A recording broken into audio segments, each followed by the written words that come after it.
Salam warga jemaat GKI Makedonia Kadirojo yang dikasihi oleh Tuhan Yesus. Selamat beribadah dan merayakan Hari Jumat Agung di rumah bersama anggota keluarga. Saya berdoa kiranya karya keselamatan melalui ibadah Paskah Hari Jumat Agung hari ini membuat iman, kasih, dan pengharapan kita terus bertumbuh. Amin. Sebelum kita mendengar firman Tuhan, mari kita berdoa.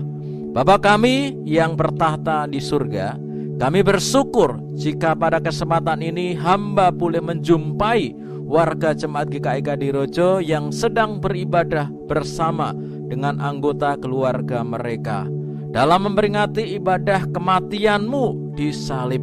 Kami mau mendengar firman-Mu. Tolonglah kami dan urapi dengan kuasa Roh-Mu yang kudus, supaya kami dapat memahami kebenaran firman-Mu untuk kami terapkan dalam hidup kami. Di dalam nama Tuhan Yesus kami berdoa.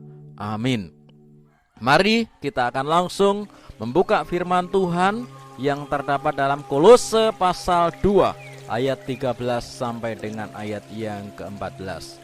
Kamu juga meskipun dahulu mati oleh pelanggaranmu dan oleh karena tidak disunat secara lahiriah, telah dihidupkan Allah bersama-sama dengan Dia sesudah Ia mengampuni segala pelanggaran kita dengan menghapuskan surat hutang yang oleh ketentuan-ketentuan hukum mendakwah dan mengancam kita, dan itu ditiadakannya dengan memakukannya pada kayu salib. Firman Tuhan yang akan saya sampaikan dalam ibadah Paskah hari ini saya beri judul Kemuliaan Salib Kristus. Apa yang terjadi 2000 tahun yang lalu ketika Allah menjelma menjadi manusia dalam pribadi Yesus. Selanjutnya dalam peristiwa Paskah ketika Yesus mati dibunuh oleh tentara Romawi yang bertugas di bait Allah. Dalam peristiwa tersebut, dalam tanda kutip, manusia membunuh Allah. Allah dalam pribadi Tuhan Yesus tidak melawan. Bukan berarti Dia tidak maha kuasa. Sebenarnya Tuhan Yesus bisa melenyapkan mereka.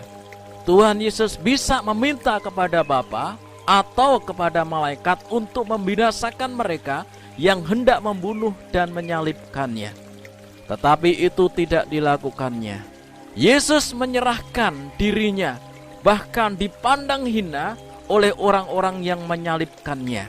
Dalam Galatia pasal 3 ayat 13 berbunyi, Kristus menebus kita dari kutuk hukum Taurat dengan jalan menjadi kutuk karena kita. Sebab ada tertulis, terkutuklah orang yang digantung pada salib itu. Yesus dipandang hina, diludahi, dipukul, dicambuki dengan cambuk berduri. Kepalanya dimahkotai dengan duri yang tajam. Dan akhirnya kedua kaki dan tangannya dipakukan pada salib. Di Golgota tergantung tubuh Yesus yang tersalib. Salib dipandang hina. Tidak tahukah saudara, ketika Yesus disalib, Ia telah menyediakan mahkota kemuliaan yang luar biasa bagi orang yang mengakui bahwa Yesus adalah Tuhan dan Juru Selamat. Dengan mata dan pikiran kita tidak bisa mengerti mengapa Yesus harus mati di salib. Tetapi setelah semuanya itu terjadi, barulah kita mengerti bahwa ketika Ia disalibkan, Ia memberikan kemenangan kepada kita. Ketika Yesus disalib, Ia menyediakan korban pendamaian. Ketika Yesus disalib, Ia memberikan keselamatan. Itulah sebabnya Yesus mati di kayu salib. Tanpa salib Kristus, kemuliaan Allah tidak akan pernah dinyatakan. Tanpa salib tidak ada pendamaian. Tanpa salib tidak ada keselamatan. Tanpa salib tidak ada pengampunan dosa bagi kita. Saya mau mengajak kita merenungkan 3 makna kemuliaan yang disediakan Allah ketika Yesus mati di salib. Kemuliaan salib yang pertama adalah Yesus telah mati untuk menghapuskan semua hutang dosa kita. Kolose pasal 2 ayat 14, dengan menghapuskan surat hutang yang oleh ketentuan-ketentuan hukum mendakwa dan mengancam kita, dan ditiadakannya dengan memakukan pada kayu salib. Roma pasal 3 ayat 23, karena semua orang telah berbuat dosa dan telah kehilangan kemuliaan Allah. Kitab suci memberikan penjelasan kepada kita. Ketika manusia jatuh dalam dosa, manusia berusaha untuk menghapuskan dosanya dengan perbuatannya, dengan beramal baik, melakukan kewajiban agamanya, dan itu tidak dapat menyelesaikan masalah dosanya. Yang ada hanya kegamangan, kegalauan, keraguan-raguan, sehingga tidak ada jaminan tentang kepastian keselamatan. Tetapi Yesus membayar semua hutang dosa kita ketika Ia menyerahkan dirinya mati di kayu salib, supaya setiap orang yang percaya kepadanya tidak binasa, melainkan beroleh hidup yang kekal. Yohanes pasal 3 ayat yang ke-16.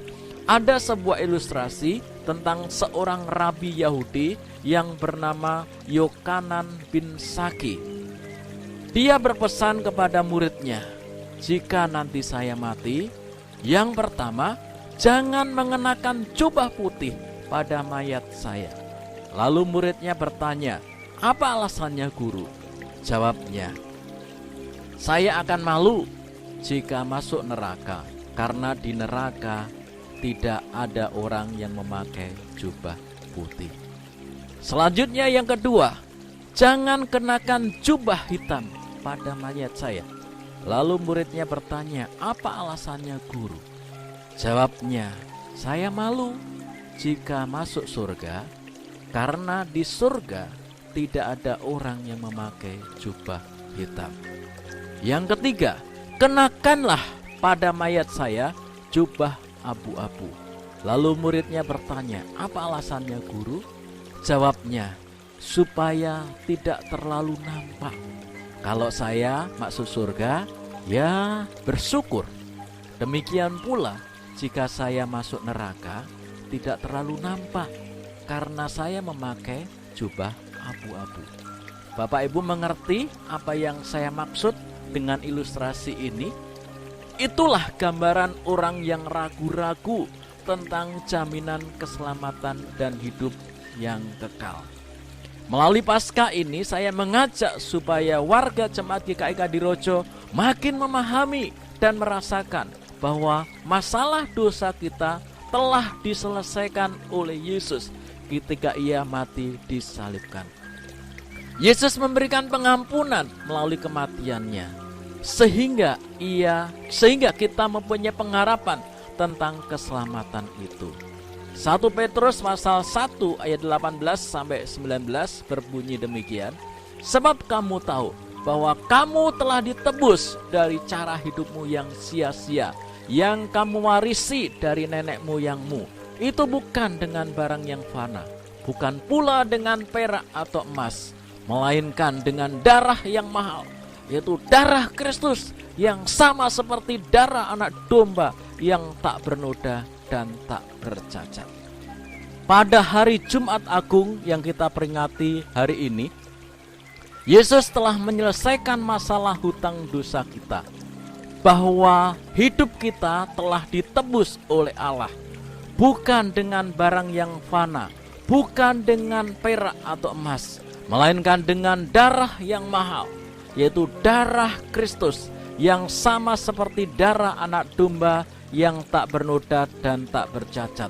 Jadi, milikilah iman yang teguh, pengharapan yang tidak pernah putus, serta kasih yang tulus kepada Yesus, karena Yesus telah membayar semua hutang dosa kita. Kemuliaan salib Kristus yang kedua Allah menunjukkan kasih-Nya kepada kita.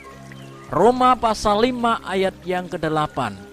Akan tetapi Allah menunjukkan kasih-Nya kepada kita oleh karena Kristus telah mati untuk kita ketika kita masih berdosa. Yohanes 3 ayat 16. Karena begitu besar kasih Allah akan dunia ini, sehingga Ia telah mengaruniakan anaknya yang tunggal, supaya setiap orang yang percaya kepadanya tidak binasa, melainkan beroleh hidup yang kekal.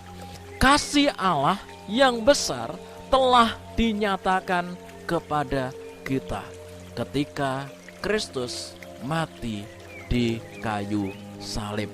Ada sebuah ilustrasi tentang seorang pria yang hendak menunjukkan kasihnya kepada pasangan atau wanita pujaan hatinya. Pasangan atau wanita pujaan hatinya berkata, "Dengan apa engkau mau membuktikan kasih atau cintamu kepadaku?" Lalu pria itu menjawab, "Aku akan memberikan dompet ini kepadamu." Wanita tersebut kembali bertanya, "Itu belum cukup, karena di dompetmu hanya berisi sebagian uangmu, sedangkan uangmu yang lebih banyak engkau simpan di bank." Pria itu menjawab, "Semua uang dan mobilku ini akan aku berikan kepadamu." Lalu wanita itu menjawab, "Itu juga belum cukup, karena masih ada harta tanah di rumahmu." Pria itu menjawab lagi, "Dengan semua hartaku yang ada padaku akan kuberikan semuanya." Lalu wanita itu menjawab, "Itu juga belum cukup. Lalu apa yang harus aku berikan kepadamu? Tidak ada lagi." Lalu wanita itu menjawab, "Engkau harus memberikan seluruh hidupmu kepadaku, seluruh jiwa dan ragamu, bahkan sekiranya perlu engkau harus memberikan nyawamu." Bapak, Ibu, saudaraku yang dikasihi Tuhan, itulah yang dilakukan Yesus untuk membuktikan cinta dan kasih-Nya kepada kita. Ia tidak hanya memberikan apa yang kita inginkan, tetapi Ia menyerahkan nyawanya, darahnya tertumpah di Golgota untuk memberikan pengampunan kepada kita atas semua dosa yang kita perbuat. Kemuliaan salib yang ketiga, Yesus membuka jalan keselamatan untuk kita. Dalam Markus pasal yang ke-15 ayat 38 berbunyi, "Ketika tabir bait suci terbelah dua dari atas sampai ke bawah." Peristiwa ini terjadi ketika Yesus menyerahkan nyawanya di kayu salib.